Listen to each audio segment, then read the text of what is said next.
Hello, MakerBox members. I am so excited about this month's fall project. It is this beautiful fall pumpkin box with a floral arrangement that you can rest in there.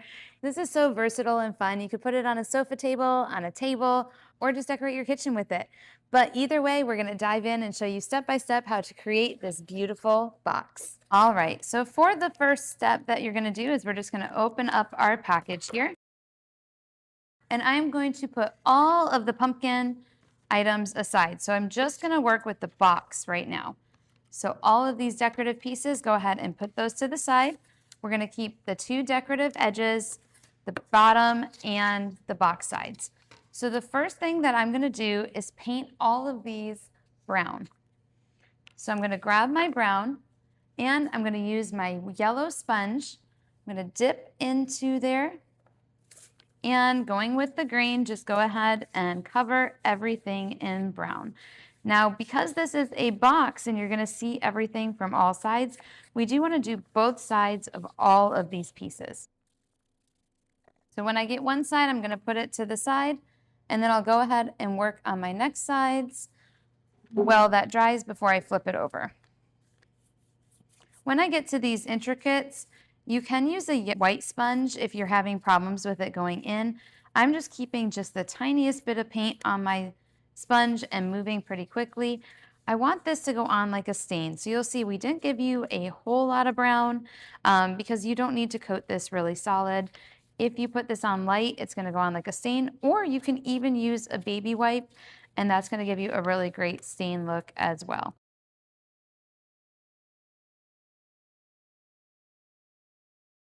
Once I have all of my fronts painted, I'm going to go ahead and do the same thing to all of my backs.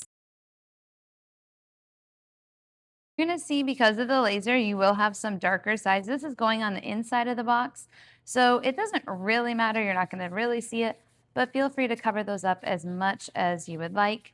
If they do bother you, you can do a little bit of light sanding on them, but because it's going to be the inside of the box and we're covering it in with flowers, it won't be your center of focus. If you are worried about running out of brown at all, please remember that so much of this project is covered up by those ginormous pumpkins. So if you want to spend any effort, make sure you're doing your side panels and around the edges really heavy. Remember, this is the bottom. You're probably not going to see it a whole lot. So even though you don't have a ton of brown, a lot of it is not the central focus. So as long as you get your edges of the lattices good, those are going to show. And a lot of the other components are covered up, so I'm not going to stress too much about them. I'm just going to give around my edges one more bit of love, and then I'm knowing that everything in the middle is covered up by that pumpkin. So I would not stress about it too much.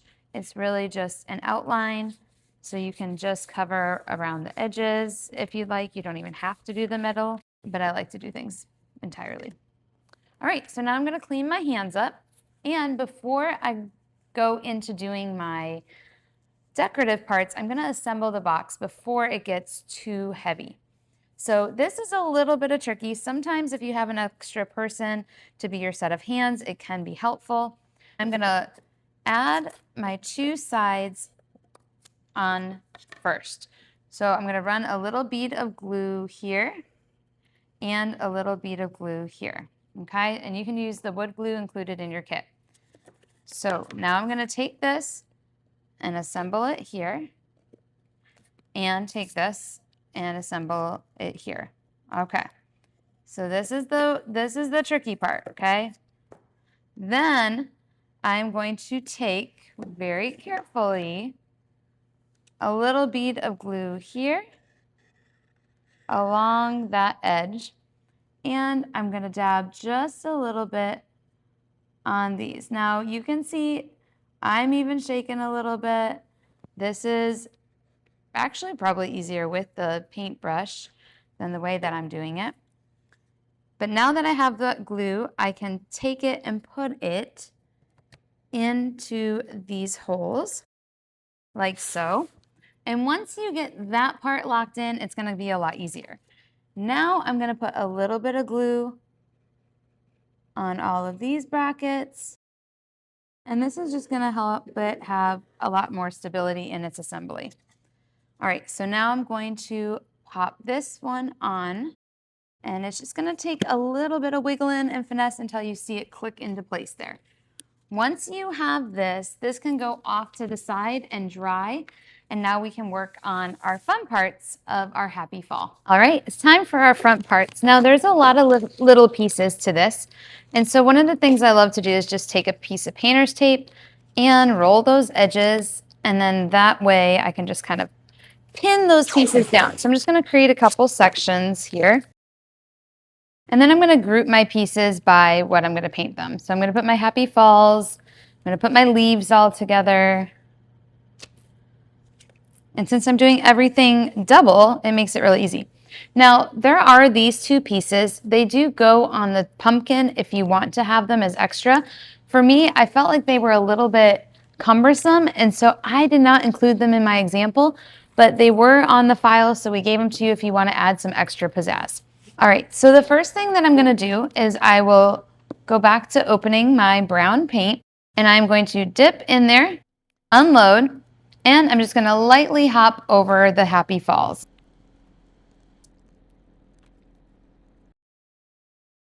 Then I'm gonna go ahead and do the stems of the leaves here while I have my brown paint out. Especially with brown, sometimes you just wanna go back through and make sure you don't need a second coat on anything and that you have a nice even coverage.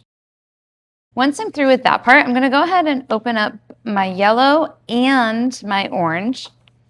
And I'm gonna get my little sponges in here. I'm gonna come through, always unloading, and first I'm gonna do one nice layer of my orange over these guys here. So always dip, unload, and then hop lightly all around it.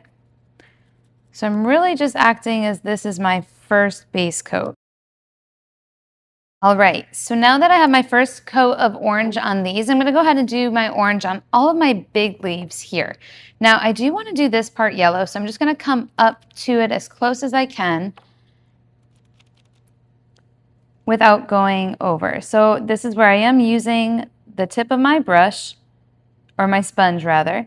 If you do not feel comfortable using your sponge and getting that close, there is the little touch-up brushes in your kit, and those can be great to create kind of a border so you don't have to stress. But because I'm gonna end up distressing it and kind of doing a blend there, I'm not too worried about it. So I just kind of come up with my edges, give myself that little border that I need, and then I'm just softening it. All right, now I'm gonna go through and do all of that one more time and give it a nice second coat. Now that I have all my orange done, I'm gonna do the same thing with my yellow on all the little leaves that are left. And again, I'm just kind of coming up with my edge of my sponge to create that border. And in a little bit, I'm gonna show you distressing, so it's not even gonna really matter. All right, now anywhere that I got a little over, it's really easy to now just kind of come in and soften those lines, just if they're really prominent. I'm not making them perfect because I'm gonna come in and distress it, but I just wanna eliminate my blobs. Okay, so now that I have my blobs eliminated, that's your technical term, I'm gonna grab my distressing brush, and I really like kind of creating a multi-layer distressing here, but I'm gonna start with gold. And I'm gonna dip, heavily unload, and then I'm gonna follow the lines of the leaf. So now that I have almost nothing on my brush, I'm gonna follow it up here and then just kind of create little swoop outs following the pattern of the leaf. If I got a little heavy on my distressing there, like I have a blob, that's okay. I'm just gonna come back with some orange on my brush and do the same thing. So I'm kind of giving those striations. I'm going off the edge of these, and that way it's rounding those edges, kind of making it look like it's got a 3D effect. And the thing with distressing, the less you try and control it, the more natural it's gonna look. So we're gonna load, unload, and go ahead and follow these lines here. And then I want to do the same thing on my yellow sections, which the gold doesn't stand up super strong on the yellow, and that's okay, because we're going to come back with another color, because if you know anything about leaves, there's lots of colors on them. So now that I am done with that, I'm going to go ahead and grab my bronze. I still have my same dirty spun or brush, it's not a big deal. And I'm going to add a little bit of that distressing of bronze on my yellows, just to make them look a little bit more rustic. And you can come and do that same thing on your stems. If you go over it like this, it's going to round those edges, and that can give it a really cool look. And you can do the same thing on your happy fall, just to give it some texture and it doesn't look so flat. These are those little nuances that you don't see right away, but they do help that project just pop. All right, so I have all of these pieces done. Now I'm going to show you what I do to do the pumpkin. All right, so now that we're going to work on our pumpkins, the first step is I'm going to take my white, and fill our box. I'm going to take one of these yellow sponges, and they might already be cut for you, so that's great. Otherwise, so I did just go ahead one napkin, and I've cut it apart. This is I'm going to dip those of you into my white. The first thing I want to do is get a nice solid coat of white over everything. These are see-through, which I like the decoration of them. Now, just for the sake of it, because and it's going to help my distressing, it bothered me a little bit. Keep my motions. So all I'm going to do is I'm going to put this napkin down. So on this side, lightly, I'm arching, and then I'm going to do it the other way. And then when I get to that midpoint, the exact same way. I'm going to go ahead and arch. I'm just covering up. Now you can see I'm not overly concerned that I'm going over the stem and over the leaves. Now if you have a hot glue gun and you want to make this permanent, do all of this. So I'm just getting a nice coat of white on everything, and it's in these nice arching. I'm going to make mine where it just kind of sets in. So the thing with white is it's going to stick better to dried paint. So once I get one layer, then I'm going to rotate and work on my second piece. It's hard to ship all big components. Again, I'm just keeping these arching motions, and I wanted to keep it lightweight. Is we're just going to use paper. So, and then coming through and doing it. So the next thing is we're going to take our paper that's included in here, and we're just going to rip it up. And this is going to be our same thing one more time. Now, if you have floral blocks at home and you'd rather use that, you absolutely can. So my white is wet, a lot of height, my sponge is wet. To still have I'm going to dip the opposite side of my sponge and really into the beige. And now, with a little bit of unloading, I want to just lightly, almost tickle, and add streaks of beige.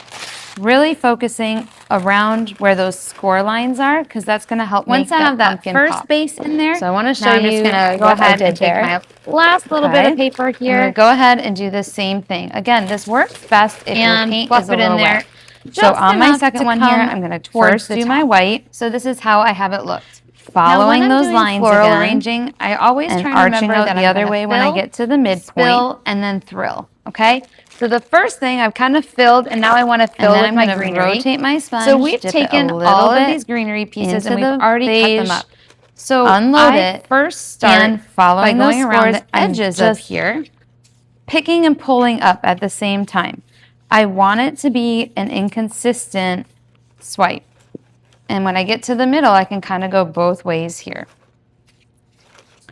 So again, I'm focusing on those lines, but I'm not just following them. I'm just going coloring outside the lines in, and that way I have a nice little texture to this. I'm going to take my flowers. If you want to add a little bit more, that's where you can come with your dry brush again. And these are all hand-dyed with the flowers. So if you don't know what Sola flowers are, they are actually wood flowers. Follow almost exactly on those tapioca plant with a tickle, and it just makes them really soft and fun to create different textures with. So if you want to change the color of your flowers, you could for my other ones, so glycerin and water mostly and even, although and every can add some details to those flowers. Stress about them. Maybe you just want to dry brush the tips. I do want to make sure to get those edges. So I have these wires, and then I can come back through even with the bottom of or the brown, whatever you prefer. So I'm just grabbing it and sticking it in. Now, again, always feel like you have everything off your brush. Once you get that in, feel free to touch it with some hot glue. If your project is still just a little wet, you're going to be able to blend these a little bit more. It's pretty durable. But I like having so let me go ahead and get all of the striations there. Through. And I got a little heavy in the one spot, and I just kept blending it. So that is how I'm getting that look for my pumpkin. So load, heavily, heavily unload, and then I barely have any pressure on my brush. And you could practice this on paper first too. If you get too heavy, just blow dry it, come back over with white and try again. It's just paint, y'all. Okay. Once I get that, then I'm gonna go ahead and dip into my brown paint, unload, and I'm coming from a reverse, and I'm just gonna add my stem back. But I like coming from this way because it looks more natural than if I try and make that a really firm line. And the thing I like about putting these on wires is you can kind of create little dirty brush.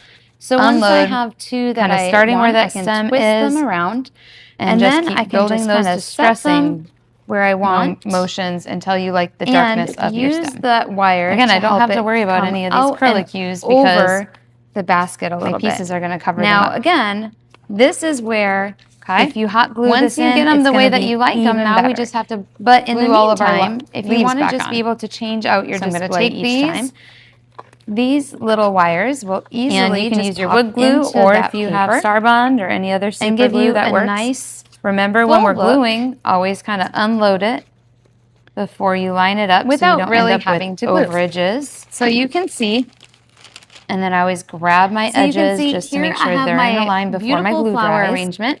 I have my napkins kind of popping out on the side for some more color. My leaf into. And even though I didn't glue, it's a great display for my leaves. Porch. Again, I'm going to leave those little. It's a great display for bumps out. It's a great display for my shelf. Because I think they just always create more fullness or add more greenery, more flowers, anything that you'd like to make peel these off so I know where they go. So have fun with it. Make them arrange the way that you want. At least and twist them up, make them high. But either way, it's a fun project that's perfect for fall. Stoppings there. I just kind of rub it all in there. And then going back to our box, you're just going to take your pumpkin and glue it onto your box. So I'm going to take all of this. And when you get to this part, it is a pretty heavy piece, so you do want to add a good bit of glue. It's not going to be seeping over the edges as much, so it's okay. And you're just going to center it so it's outlined. Flip it over. You might want to let it dry a little bit before you do that if you're not comfortable. And then glue it down. All right, we're going to let that dry, and then I'll come back and show you how to fill it. All right, now comes the fun part to go ahead and fill our box. So I did include one napkin, and I've cut it apart. This is more for those of you who really get annoyed with randomness on the side. So these are see-through, which I like the decoration of them, but then because I'm just using paper to fill it, it bothered me a little bit. So all I'm going to do is I'm going to put this napkin down lightly, and then I'm going to do it the other way, the exact same way. So basically, I'm just covering up the inside of my basket here. Now, if you have a hot glue gun and you want to make this permanent, do all of this and then just add a dab of hot glue around these corners and it's going to stay, which is great. I'm going to make mine where it just kind of sets in so I could reset it each fall, but that's completely up to you. Now the next thing, just because it's hard to ship all big components of blocky foam and I wanted to keep it lightweight, is we're just going to use paper. So the next thing is we're going to take our paper that's included in here and we're just going to rip it up, and this is going to be our fill. Now if you have floral blocks at home and you would rather use that, you absolutely can. This is just a way to create a lot of height and be able to still have our projects overflow and really create fullness. Once I have that first base in there, now I'm just going to go ahead and take my last little bit of paper here and fluff it in there just enough to come towards the top. So this is how I have it looked.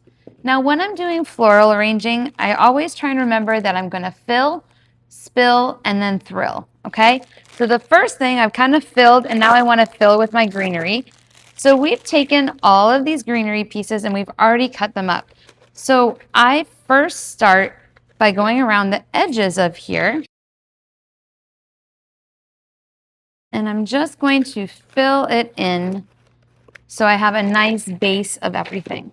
Now I'm going to take my flowers, and these are all hand-dyed Sola flowers. So if you don't know what Sola flowers are, they are actually wood flowers, They're used by the tapioca plant, and it just makes them really soft and fun to create different textures with. So if you want to change the color of your flowers, you could add a little bit of glycerin and water and mix it in with the paint, and you can add some details to those flowers. Maybe you just want to dry brush the tips even with paint, you could do that too. So I have these wires and I'm going to stick them up the bottom of all of these flowers. So I'm just grabbing it and sticking it in. Now again, for more stability, once you get that in, feel free to touch it with some hot glue and really get it to stay, but otherwise it's pretty durable. So let me go ahead and get all of these poked through. All right, and the thing I like about putting these on wires is you can kind of create little bundles. So once I have two that I want, I can twist them around and then I can just kind of set them where I want and use the wire to help it come out and over the basket a little bit. Now, again, this is where if you hot glue this in, it's going to be even better. But in the meantime, if you want to just be able to change out your display each time, these little wires will easily just pop into that paper and give you a nice full look without really having to glue. So you can see here I have my beautiful flower arrangement. I have my napkins kind of popping out on the side for some more color. And even though I didn't glue, it's a great display for my shelf. But you can always create more fullness or add more greenery, more flowers, anything that you'd like to make this your own. So have fun with it. Make them arrange the way that you want and twist them up, make them high. But either way, it's a fun project that's perfect for fall.